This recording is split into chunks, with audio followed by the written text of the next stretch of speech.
Hey guys, it's Mitch. How's it going? Well, we come full circle now. I set out a few months back to cover all of the Youngblood number ones, all of the reboots. And this is the last of those. We're looking at Youngblood number one from 2017. And this particular issue has the distinction of being the only Youngblood story that has no involvement from Rob Liefeld. And I don't just mean in like an art capacity or a writing capacity, I mean from like an administrative capacity. So to explain why exactly that is, we got to go all the way back to 1997, back when Rob Liefeld split from Image Comics. Through a combination of being voted out and kind of tendering his resignation, Rob Liefeld no longer had any association with Image Comics, and he was a free agent. And naturally, he wanted to get back into the game and get started as a self-publisher for the first time ever. The problem was he didn't really know how to do that and have the kind of marketing push and organizational depth that he wanted for this new venture. He was going to need an exterior financial backer who was going to provide most of the finances for the company. So the person Rob Liefeld approached for this was a guy named Scott Rosenberg. And Rosenberg and Liefeld had known each other for a while. Rosenberg was the guy who was the money behind Malibu Comics, when Image Comics went to Malibu to act as publisher for their books. In 1997, Rosenberg wasn't really in comics anymore, having sold Malibu to Marvel, and Rob approached him about funding his new company. Rosenberg didn't want to be the sole backer, but he was willing to act as a temporary backer until Rob could find a more willing source of finances, but he wasn't willing to do it for free. And, Rob on his own didn't have the capital to put up to act as collateral, so what he did was use the ownership rights to Youngblood as collateral, figuring, I'm sure, that his new venture would be a massive success and he would be able to buy back, all of the rights. Or he'd find another financial backer. The deal with Scott Rosenberg would then end and Rosenberg would return the rights back. And that was good enough. And Rob Liefeld was able to put awesome comics. And he was able to do all right for a little while. He was able to get some comics out. They weren't, like breaking down the doors in terms of sales, but they were holding their own. The difficulty was that Rob became the target of all sorts of lawsuits from his old peers at Image Comics. And a lot of that can be traced back to the interview that Rob Liefeld gave with Hart Fisher in the Comics Journal in 1996, in which Rob had no minders or lawyers present, and he said a lot of things that ended up being kind of inflammatory and, just the kind of stuff that lawyers can pick apart and use in some kind of case against him. So over the next couple of years, he was able to get a bunch of comics out, but he was also embroiled in all sorts of legal battles. And this was draining funds, and it got to the point where Rosenberg saw that, a good portion of the amount that he was given to Rob was actually going to legal fees. And he gave Rob another ultimatum to find another financier. Eventually, a third-party guy was brought in named John Hyde. He was a film producer and the CEO of the animation studio Film Roman. Those were the guys who were behind animating The Simpsons and King of the Hill. And I mean, that must have seemed like killing two birds with one stone for Liefeld. He was able to find a guy who could provide the kind of money that he was looking for, but also, a guy who had all sorts of ties with the film and animation industries, which is where he's always wanted to push his IP anyway. So for a second, that must have seemed like everything was going to be all right.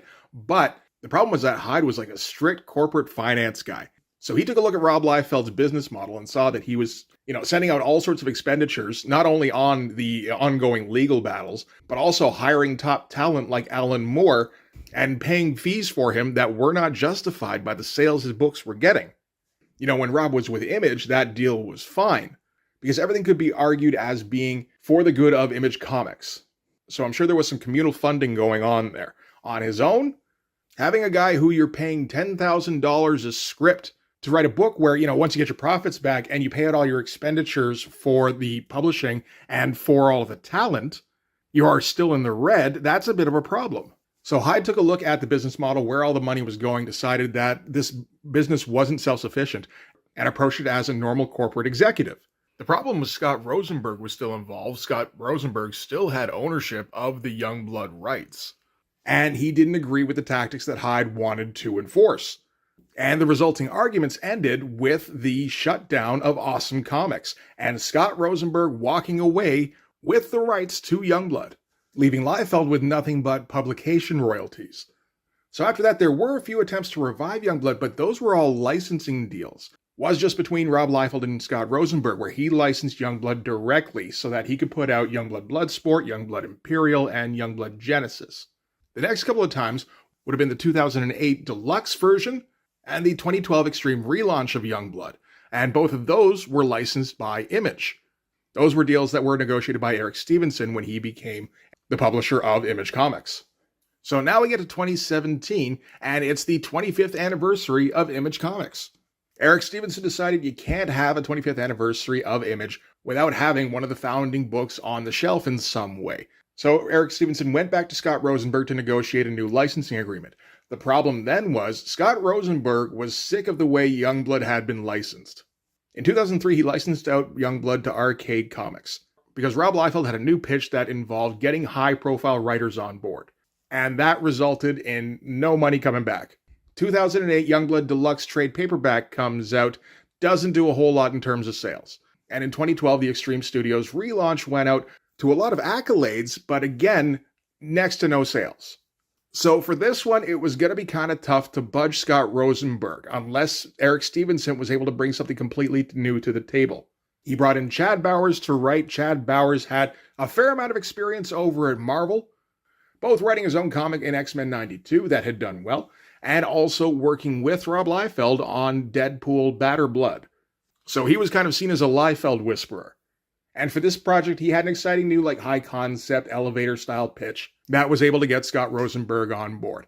For art duties, they tapped a complete newcomer in Jim Toh. But Toh was a guy who had come up with a bunch of new Youngblood team designs that were much more modern and streamlined, and he'd posted those on Twitter. And that had generated a fair amount of buzz. So after determining that Toh could draw sequential pages, Stevenson brought this pair to Scott Rosenberg and said, this is the direction we're going this time. And Rob's not really involved. And that appears to have been enough for Scott Rosenberg. He gave the green light. So now we have this comic here.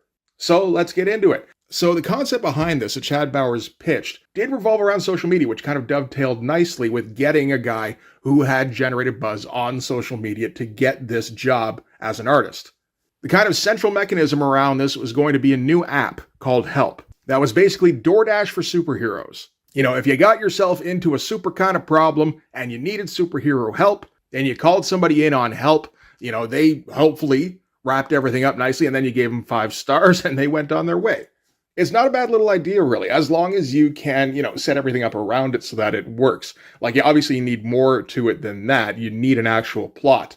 And then the superhero app is just kind of the gravy on that. So we'll get into that more as we get into the book, but we might as well get started here. We can start with the cover, which is damaged. I did this one myself just a few days ago, actually, when I was doing the last weekly update. For some reason, I decided to take this one on a walk through the woods without a bag and board. I don't know what I was thinking exactly, but I managed to fold this thing up while I was swatting away spider webs.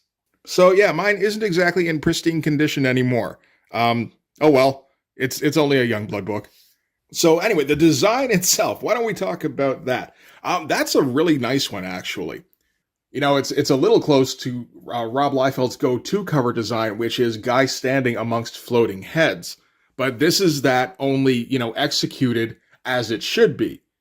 Where, you know, you have your guy standing in an theoretically interesting dynamic pose, and then you have a montage of heads behind it. Also in kind of intriguing poses. Or, you know, dramatically lit. There's a fair bit of that going on, too. It has a little bit of a movie poster look, but for that particular type of cover, I think it's well done. The art style itself, as we can see, is very clean line. This was kind of a priority. Was kind of getting away from like anything that reminded people of Liefeld. So we're not going with any kind of dense cross-hatching. We're not going with the slick lines that make you think of Danny Meeke.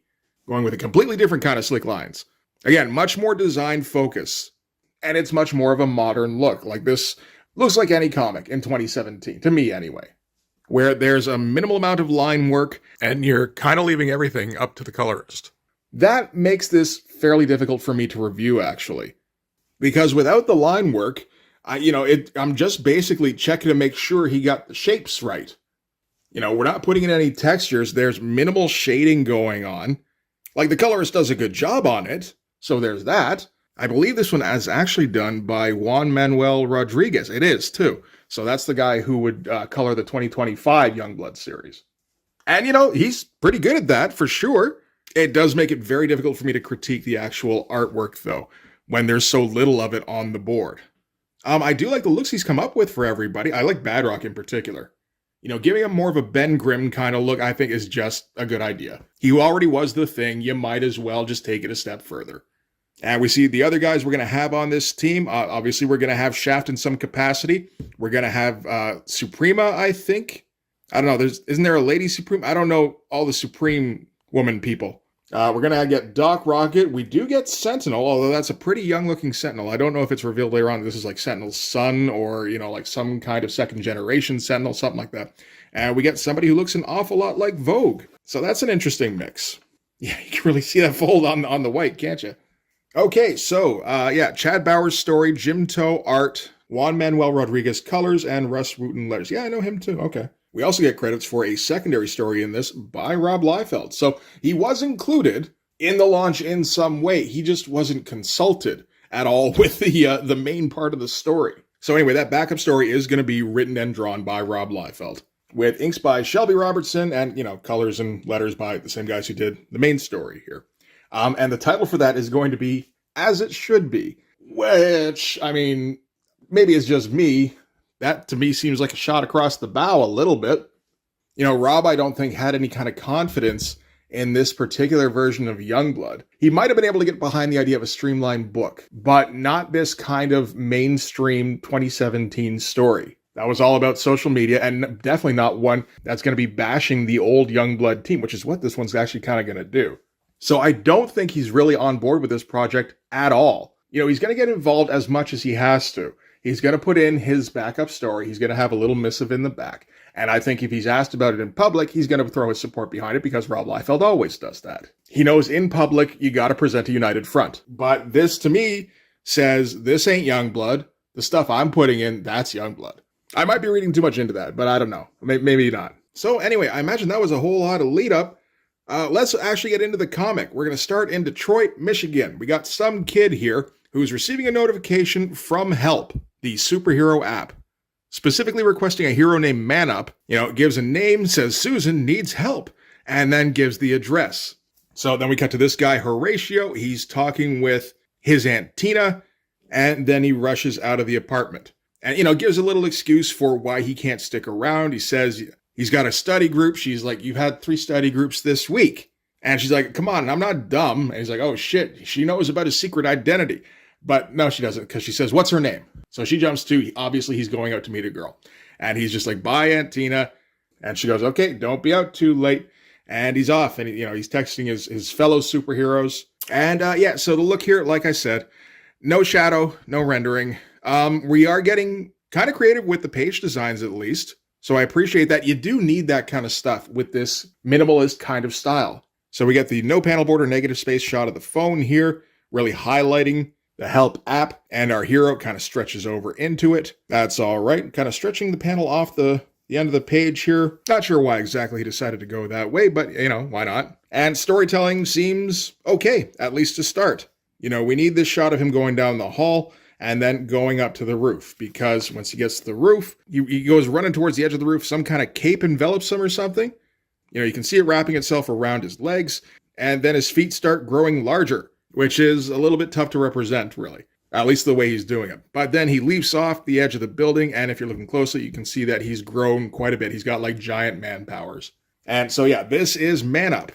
And, again, I like the way the pages are laid out. Get the kind of dynamic shifting of the panels here as he's kind of getting ready for action, and then the big double page spread for him leaping off the building. I don't know if it's quite as apparent as it needs to be of what he's doing, the growing to extra size, but, if you're looking for a second, you go, okay, yeah, that's what he's doing. And Jim Toe's style, for a guy who's getting his first work in comics, seems to be holding up pretty well, really. He seems to be able to do backgrounds well in a way that fits in with his style. He does a pretty good job with facial expressions. It's again, a little bit minimalist, but that's the whole style, right? There's a little bit of awkwardness here and there, but not that much, really. It's just little bits and pieces. Like stuff like this hand feels like it got away from him a little bit, but again, it's a very small part of the page. And the style itself, to me, looks kind of Chris Sprousey. But that's just me showing my age. Anytime you get this kind of minimalist thing that focuses a lot on design, I immediately start thinking Chris Sprouse. And then we get a little caption here at the bottom that says, I think I need to report a missing person. And we cut to a 16-panel grid, essentially, of some girl making that police report. And she's having difficulty with this because it turns out the person she's trying to make a missing persons report about is Man Up. So this is quite a while later. I think this is like 3 weeks later. And Man Up, I guess, never showed up to that particular scene for whatever reason. And she knows him kind of, but she doesn't know his secret identity. She only knows him as Man Up. So, trying to make a missing persons report when you don't really know what the guy's name is, what his age is, what his address is. It's a guy, and I can describe what he looks like when he's in his costume, is not particularly helpful. So the presentation here is going to get, again, kind of minimalist. You might hear that word a lot during this particular video. It seems a fair bit like Jim Toe has basically two gears for this book. There's, some kind of high energy, pretty flat angles, keeping everything just looking fairly realistic and maybe even kind of boring. So after running into a brick wall with the police, she's in a cafe later on and she's trying to argue with the guys running the app itself, saying this guy registered with you and I'm trying to track him down because he hasn't been seen for weeks now. So, this is the equivalent of like a wellness check, but they can't give that information out because obviously, superhero secret identities, there's a very strict privacy policy in place. She asks if there's somebody else she can speak to and she gets hung up on. And then, while she's fuming over that, she gets a notification from help because naturally she's a superhero too. This is how she knows other superheroes, but doesn't know their secret identities. And she appears to be the superhero that Man Up was texting the night he disappeared. So this is Gunner. And once she gets her notification, she's going to go running into action here. We see her putting on her domino mask as she's running. Again, nice page layout where we're popping her way out of the panel border. Here we're even giving her like a little outline and everything. Get a little design element in the background. Again, get that big image of the phone here so that we can show off that app, because that is the central concept. And we're shifting from secret identity to superhero identity, so the shift in page layout is also apparent. I kind of like that element, actually. And yeah, so now we're going to see Gunner in action, and she's the girl from the cover who looks a fair bit like Vogue. And as we get further on into the story, she's going to start going by Vogue. So we actually have a second-generation Youngblood hero. That seems a little crazy. But then again, the property has been around for 25 years. It just hasn't been around for 25 years worth of issues. So we've got Gunner in action. And, it's some pretty dynamic-looking stuff. There's even speed lines in the background. Although I don't know if the artist would have drawn those speed lines or if the colorist did. It looks nice at least. And we've got her in different scenarios where she's responding to different people. And we also get the responses because, naturally when you get saved, you got to leave a review on their profile. So we get, thanks, Gunner. Sorry our party got out of hand. Phi Kappa Theta. Only gave 3 stars. Fucking dick. We get another shot of her leaping out of an exploding building. And the review she gets for that one is, saved my life but blew up my store. 2 stars. Ungrateful. And we get the third one here with her walking home looking pretty beat up, saying, rescued my daughter from human trafficking. Would use again. Hope I never have to. 5 stars. Okay, that's somebody who's appreciative at least. So, this is good because you can see the central concept at work, and this is the stuff that probably would have been pitched when they were looking to license the rights in the first place. And it's good. It's imaginative, and it's well executed. It's not a story in and of itself. This is a great little gimmick. And I imagine this kind of thing gets dropped in from time to time, like kind of sprinkled throughout the entire series. But obviously, it needs something bigger underneath. And right now, something bigger we've got is the mystery of what happened to Man Up. So later on, when she's done her heroine for the night, now she marks her status as off duty, but she's not really off duty. She's looking for information because she's heard that somebody knows a thing or two about what happened to Man Up. So she's found this guy, and she's going to hold him at gunpoint and say, tell me all you know. And he's like, okay, look, I work construction. Last week I got to the site early and find these big-ass footprints in the snow. Some equipment looked like it had been shoved around. I know it sounds nuts, but I think somebody caught a giant. And the snow melted before anybody else saw it. And while she's interrogating him, she notices this little flyer that's been posted to the telephone pole behind him. She's like, wait a minute, stop talking, move your head. And she picks that up. And that's as much information as she needs for the night. She tells him to run off home. And while she takes a closer look at this missing persons flyer that's been posted up. And, there's a quick sketch to see what he'd look like in a mask. And it's like, holy fuck, I think that's our missing guy. And it is Horatio Megalos, who was the guy who, at the beginning, who became Man Up. So, okay, we've got the next step of our plot line. Everything's going well. So now I guess our hero, either Gunnar or Petra, pick a name, has some information that she can follow up on. So she's going to get in touch with Aunt Tina, who was the one who was putting up the posters, obviously. And Aunt Tina thinks she recognizes Petra. She doesn't, but it gives the writer a chance to throw in Man-Up's origin story, because she thinks she recognizes her from when Horatio had his accident. What the accident was a chemical spill, which left him in a coma for a week, but then he woke up and he was healthier than ever. So it's like, okay, yeah, that's a superhero origin for sure. Petra realizes just from talking to her that she has no idea what Horatio does in his off hours. And they also kind of realize that Tina is starting to come to terms with the fact that Horatio might not be coming home. So Petra kind of pledges there and then, against her better judgment, that she's going to find Horatio and bring him back. And while they're chatting, it looks like the TV was on. That seems a little rude, when somebody comes calling to follow up on your flyer about your missing nephew, and you got the TV going in the background, you think you maybe want to okay, we'll just turn that off for a second. But then if you do that, you miss vital expository dialogue. So you can't do that shit. It's rude, but it's necessary. And what we're getting on the TV seems to be kind of exposition. It's just a reporter saying, safe to say, few moments in modern history have captured the public's attention like the fall of Youngblood. Tonight, Dazzle News Retrospective looks back at the events that led to the dissolution of the world's now most infamous super team, when a hacktivist group called the Bloodstream showed us that all the good Youngblood did was outweighed by a litany of criminal activity, illicit sex scandals, assassinations, and government cover-ups. And finally, we'll ask, where are they now? Who's in the ground? Who's in prison? And more importantly, who's not? So now we get to cut to who's not. And one guy in particular who's not in prison or in the ground is Die Hard, because Die Hard is the fucking president of the United States. I'm not sure if this has ever been presented before. I do know in 2007 there was the Joe Casey series, and then Rob fucked around with the ending through in Barack Obama, who came in and broke up the team. So obviously at that point, Obama was the president of the United States. I haven't been able to get any of the 2012 relaunch books, unfortunately. It seems to be very scarce. So, President Die Hard might be in those, but I don't know. If not, this is a fine enough way to introduce this, I suppose. It's not addressed as weird in any kind of way, which it definitely is. And we start off with Die Hard getting his tie put on him by the First Lady, who is Vogue.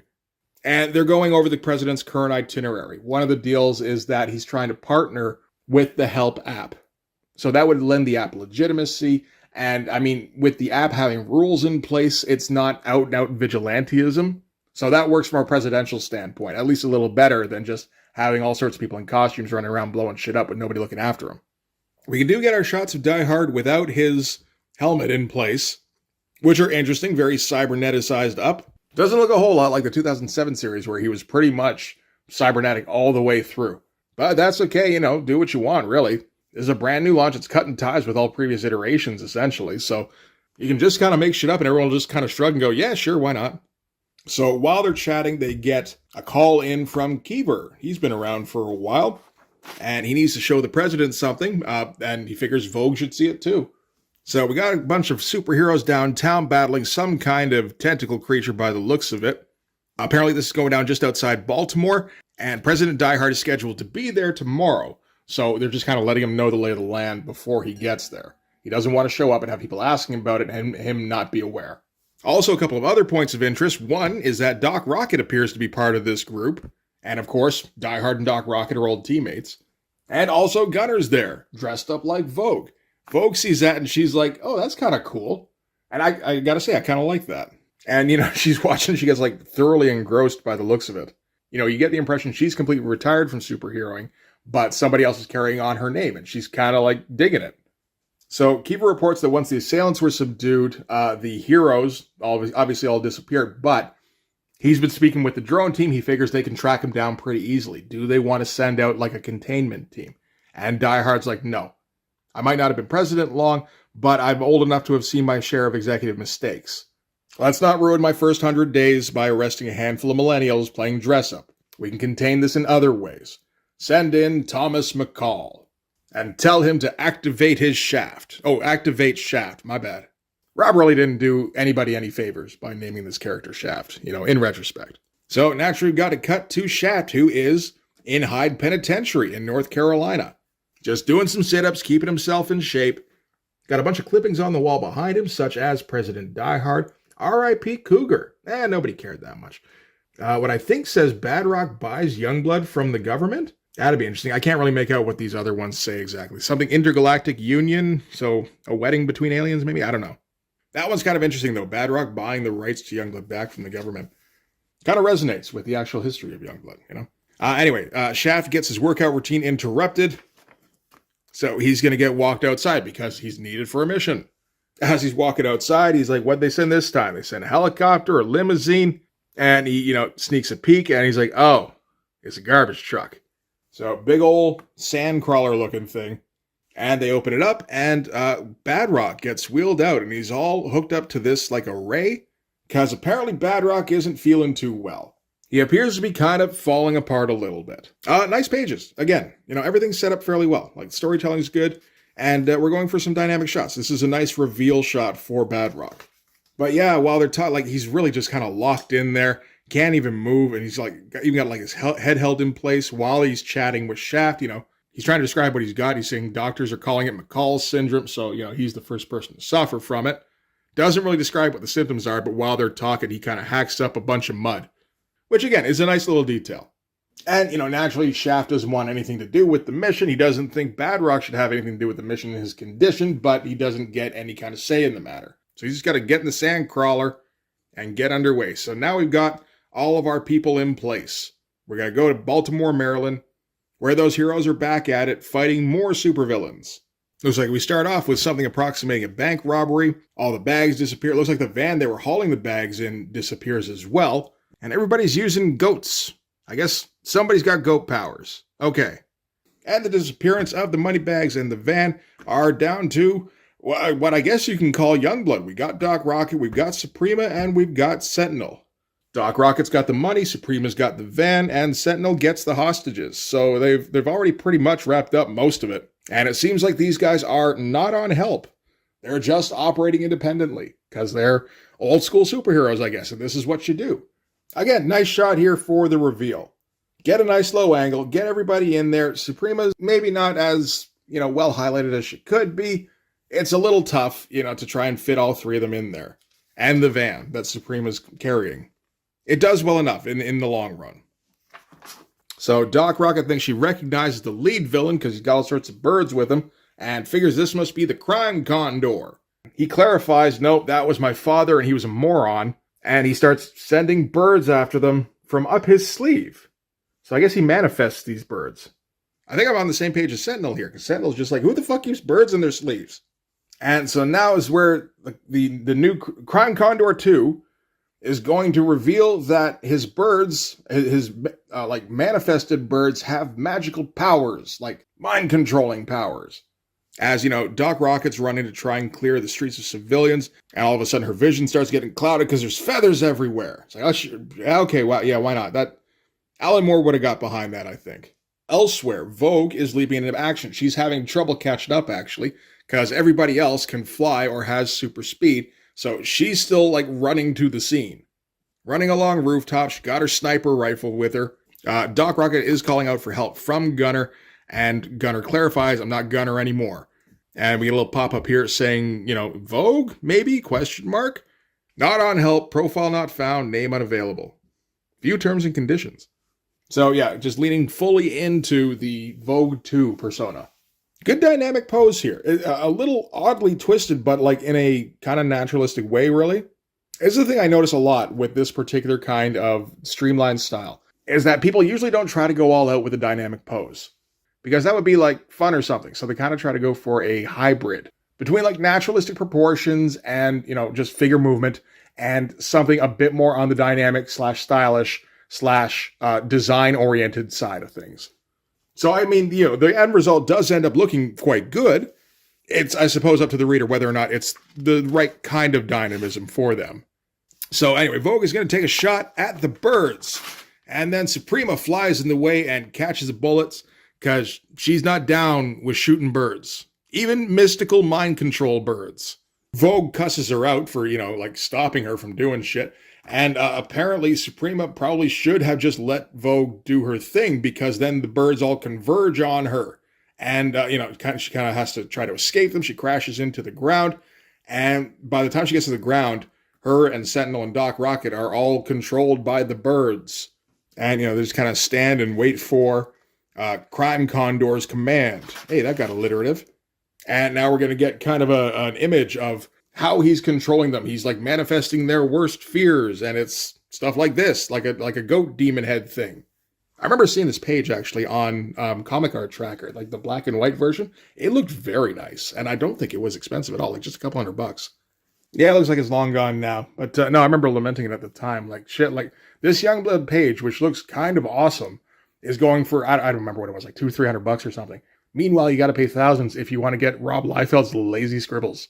Anyway, great looking fucking page. That's like the best page in this book by a wide margin.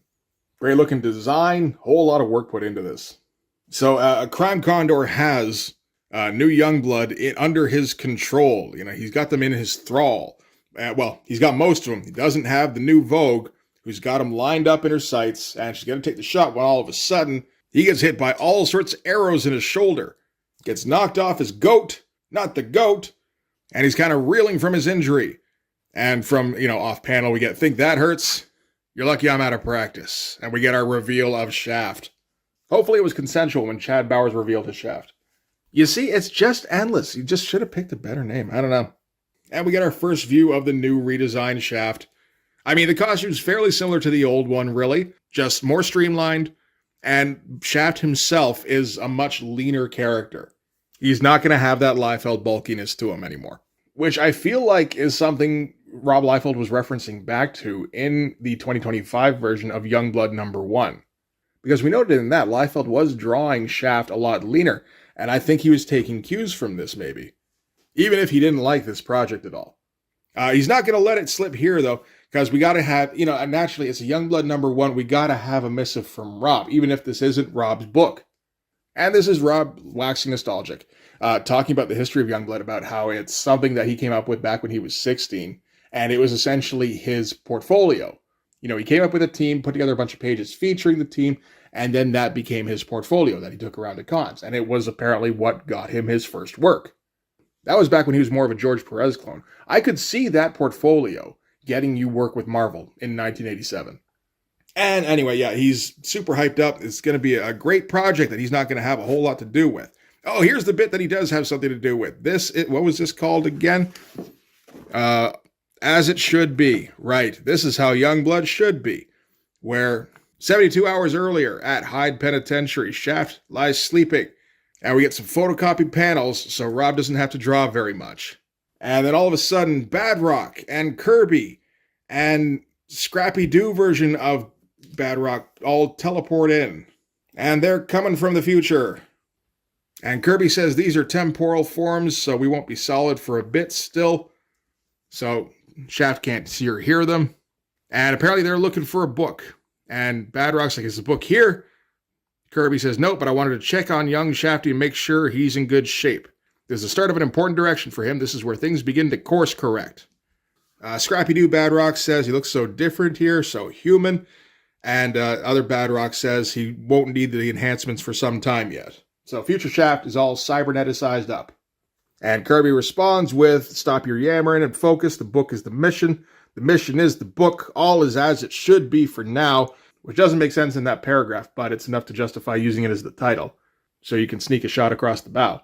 And that's it. They teleport out, and now they're looking for a book. Probably try a library. Yeah, so this is Youngblood as it should be. Boring, and undynamic, and lazy. And that's it. There we get our preview for the cover for Youngblood #2. Again, it looks okay. A little bit awkward in the poses, but again, every time I think that this is like maybe the second comic that Jim Tote has drawn. So it's like, well, fuck, that's still pretty goddamn good. Like some very impressive stuff. I'm not sure what he was doing before this. Obviously, it must have been something with animation, design, something like that, because he's got a whole lot of skill right off the bat here. So anyway, yeah, that is this version of Youngblood #1. It doesn't seem too bad at all. I like the central gimmick with the help app. The story itself with the disappearance, that seems like it's fine as long as they keep going along that and investigating it properly. And we're going to have all sorts of old Youngblood faces, I guess, and the new Vogue. That's basically what it boils down to. It seems like you got enough elements in there to make for an interesting book. The art, again, doesn't look bad at all if you like this particular style. I'm, kind of iffy on it. I think it looks okay. As long as he's really focusing on the design elements and making sure that things get dynamic when they have to get dynamic, then that's all right, I think. I think he's doing a good enough job there. And, of course, the Youngblood backup is fucking nothing. I mean, I guess it's a setup thing, kind of, but no, it's not really. Like, yeah, it's only 4 pages. You don't have a lot of room to, get anything in motion, but you didn't get anything in motion. Other than, okay, we're going to have maybe Badrock and teeny tiny Badrock and Kirby involved in this somehow. Probably not Shaft, because Shaft is involved in the story that matters. The book itself doesn't last for very long. It lasts about 11 issues. It doesn't look like it ever really sold very much. First issue sold like 24,000 copies. By the time they got to issue 11, man, it was selling fucking nothing, like 3,000 copies. Which is a bit of a drag. I feel like this version of Youngblood had a bit more draw than the last, every attempt since the Alan Moore series. But just because it's glossed up to have more of a modern look, and it seems to be cutting ties completely with the past. Well, not completely, because, we are featuring all sorts of old characters. But, we're not trying to give you a 90s style story in any kind of way. We're not featuring any kind of 90s style creators. We're going completely modern with the look. We're kind of hooking into modern times with the central gimmick. I think it would have had some potential, but it just kind of fell off. I feel like Youngblood's just kind of tainted if anybody other than Rob is working on it. You get Rob on a Youngblood book, and at least you've got the nostalgia vibe. And that's about the only way you can sell Rob Liefeld or Youngblood these days, I think. It's funny, too, because it hasn't really been tried since the first series. That original run from 92 to 95. We're finally at a place now where Rob has the rights back to Youngblood, and he's not being distracted by trying to chase checks from Marvel and DC, so he can finally just sit and draw Youngblood pages. And yeah, that's the only way you're going to move these books, I think. I mean, we've gone through just about every iteration now. That kind of seems to be the case anyway. So yeah, anyway, decent book, decent story, decent art. I think it probably should have gotten better results than it did. I'm a little bit sorry that I messed up the cover. I'll get over it, though. Anyway, that is going to do it for this one. Thanks very much for watching, guys. If you got this far, don't forget to hit like, hit subscribe if you haven't already, and right about now, you should be seeing a link to my Patreon. If you like, you can go check that out as well. But yeah, that's going to do it. Thanks again for watching, guys. I will see you in the next one. Bye-bye.